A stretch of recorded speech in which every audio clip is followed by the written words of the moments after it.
Welcome to part 5 of the Sylenth Masterclass video tutorial, where we'll be looking at how you can actually use the modulation envelopes to polish and make your sounds better. In part 4 of the video tutorial, we looked at what every parameter does and how you can turn that on and activate it. So we'll be putting what we learned to use in the other video actually into play here. So you can see I have 5 separate tracks of Sylenth pulled up, all playing a little bit of a different progression. And I pulled these up and pulled up these specific sounds because they're good examples of some just general tips and tricks that you can apply to leads, pads, chord sounds, and basses. So I'm going to play the first demo here.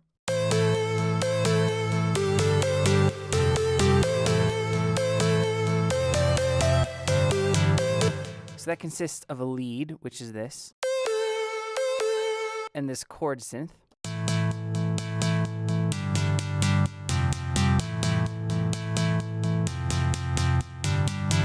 And I do have I have the LFO tool on that, and that's basically, if you guys don't know what this is, it's creating sidechain compression. So there it is without.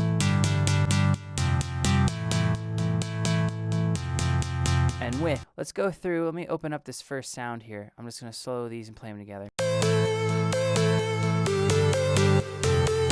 Alright, so that is the mono lead.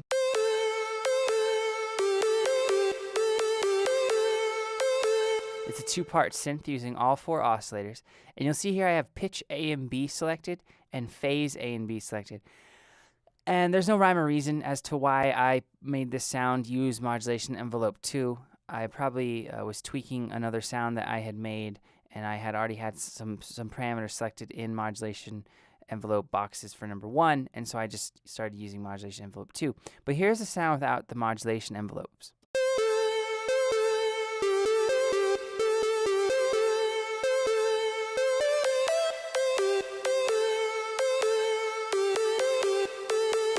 So you can hear the difference. It's subtle, but it makes all the difference when you're actually playing it with the chords. Like if I turn these off, you'll hear the difference.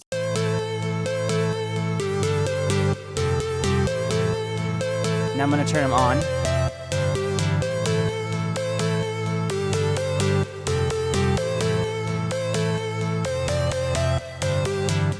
So you can hear how it's cutting through just that one sound a little better. Now imagine if I had kicks, claps, snares, hi-hats, a bass. You'd be pressed to kind of, you know, with the sound how it was without the modulation envelopes, you'd be kind of hard pressed to get that to shine through the mix. So what I did was, when I solo this again and I turn off this pitch, what this pitch knob's doing is it's adding that little clicky sound to the attacks of the note.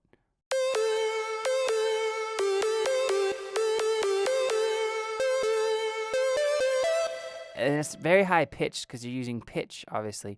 So what that's doing is it's allowing it to kind of cut through the mud of the other instruments or the frequencies. So that's something that you can apply to a lot of different sounds in Sylenth, leads, basses. So all you do is load up pitch A and B, whatever the case may be. I loaded up pitch A and B because I have all 4 oscillators activated for this specific sound. And then what you do is you can do it 2 ways. You can crank up the pitch A and B, this little rotary knob here, to around 6 to 8, and then just slightly boost this decay a little bit. I'm going to show you what it sounds like if I just crank this decay up. What it's doing is it's boosting the pitch at that time of the decay. That doesn't sound very musical and good, but if you just bump this a little to around like 0.46, anywhere from the like 0.40 to 0.50 range, you get that snap in the decay of your sound. So you're not going to really mess with the sustain or the release too much. Now the other option you could do is actually, if I double click this, it'll return back to 0. Just boost it a little bit, like just boost it to around 0.60, 50, anywhere in there.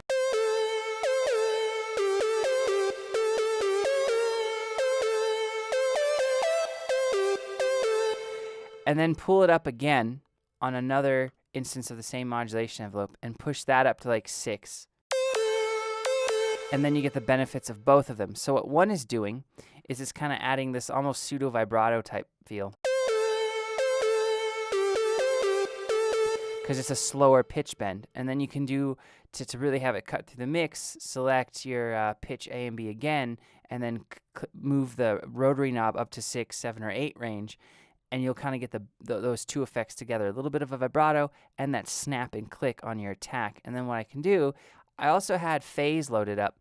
I had it up to about 6.29, and I just boosted the decay a little. It's just going to help thicken things up and make the sound less robotic. And you can select it with 4-layer sounds. It's kind of fun to select it for just A or B. So I'm going to select it for just A, because in part A I have a saw wave and a pulse wave. So now the phase of oscillators A are going to be a little bit different, which will be nice. If I solo that, unsolo that, and play it with the chords.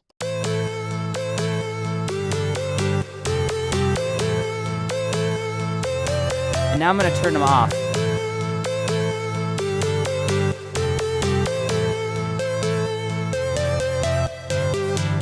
So you can see, on its own, this is a pretty cool sound. It's alright, it's the middle of the road type thing.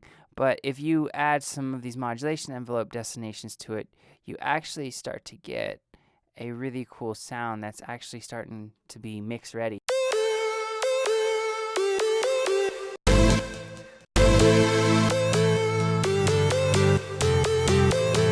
Alright, so to sum that up, basically you can use the pitch, either A and B, A or B, as a way to not only add a little bit of vibrato and pitch bend, you can also add that snap to the attack and decay of your sound to help it cut through a mix.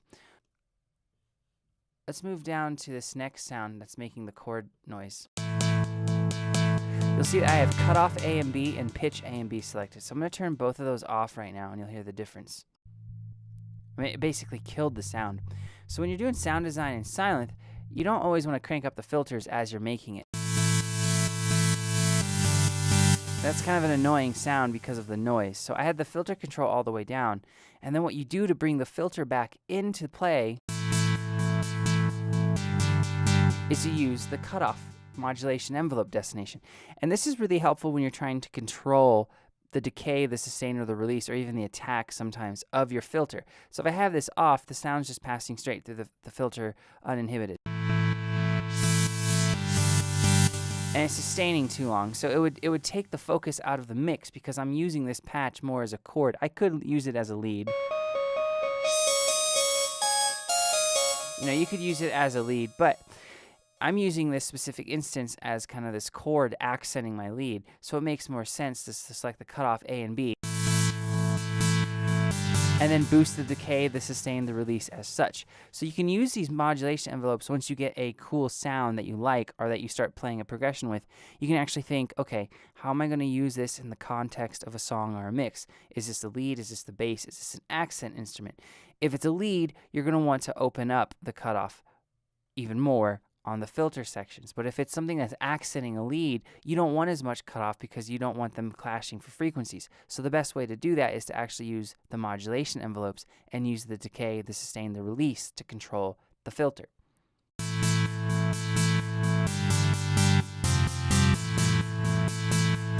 And then I did the pitch A and B trick on this as well, where I boosted it to actually 10, and then I just boosted this to maybe 0.23 or anywhere in there, just to give it that little bit of attack and that little bit of snap, so it's not as blah and bland on the decay section.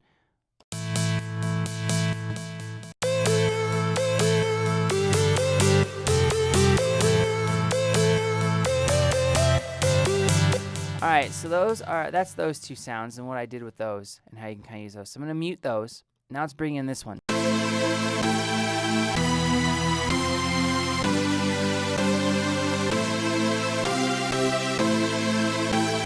So same type of thing. I'm using the same destinations, cutoff A and B and pitch A. But I am doing it for a different purpose. Let me turn them off.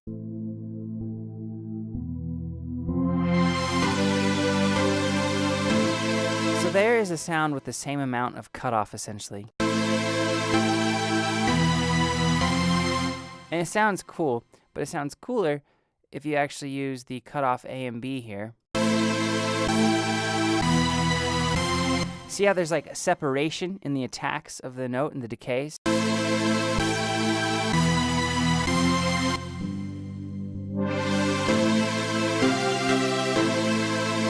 So in a mix, again, I'm thinking these modulation envelopes really help when you start thinking of mixes and actual productions.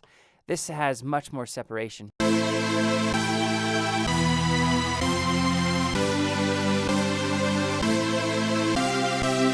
So that's kind of how I'm using that. For those long, drawn-out sounds that you might put a sidechain compression on, it helps to be able to hear the attack and the decay of your notes, chords, whatever they may be, very, very clearly.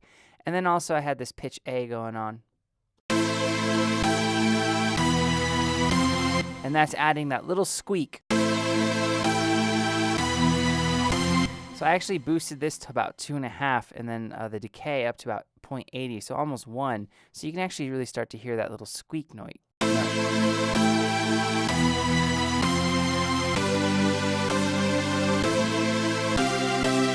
So those are two things that you can do with those kind of sounds that you're going to play elongated chords with, whether it's EDM or not.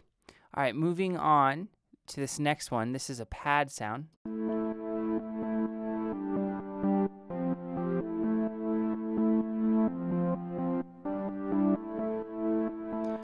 Now, just as a side note, Sylenth is not my favorite sound to make, or favorite synth to make pads in.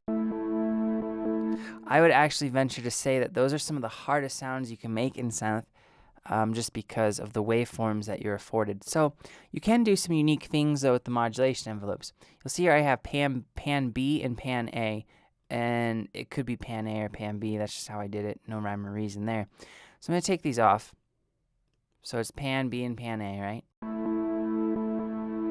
So right now it's just kind of a sound with a lead sound without much of a cutoff difference, right? Not a lot going on in the sense of making it a pad. Well, what you can do is if you select pan B or pan A, depending on which ones you want to do, and then I panned one all the way to -10 and one to +10. So one's basically to the left, one's to the right. And then mess with the decay and the sustain, so you start to get this more spread out feel, but then boost your attack. So you need to mess with the decay and the sustain or the release to actually hear what you're doing. If you just leave those at 0, like we covered in part 4, you're not going to hear a change to the sound. But then boost this attack. So then as I'm holding out, so these short notes right here, you won't get an effect, but these long ones you will. And it will start to pan things left and right. And you can see that on the fader.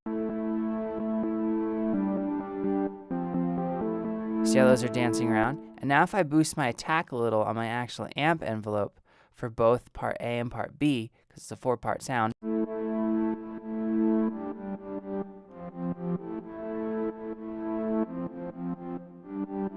now that's not the best progression for playing a pad, so I'm going to play something else with more elongated chords.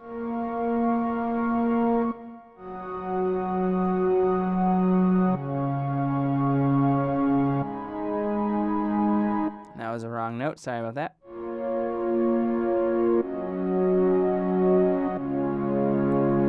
So you can kind of see how the faders aren't staying straight and center like my voice is right now. The pad sound's actually kind of dancing around.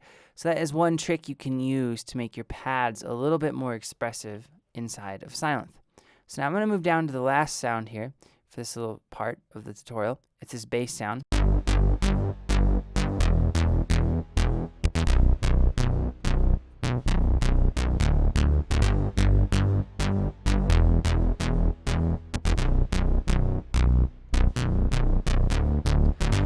So if I take this, I just did cut off A. If I take this off, the sound's going to be very different. And if I adjust for the amount of cutoff filter that I lost, it's a totally different sound. So if I bring this cutoff A back up, what I'm doing with this is I'm not just using it to open up the filters. I'm using the decay control to kind of make it more of a plucky bass, like an old school mini Moog bass. See, if I just boost the sustain, it's a lot like what I just did when I had the modulation envelope turned off and I jacked up the cutoff. So what you can actually do is you can actually change your sounds. You can change it from kind of this legato mono type bass to something that you could use as more of a plucky type of a bass line or a lead. I just selected cutoff A with this because this is just a one-part sound. I'm only using 2 oscillators. So if I jacked up that sustain, it's going to be more of a straight-up bass as opposed to just doing the decay.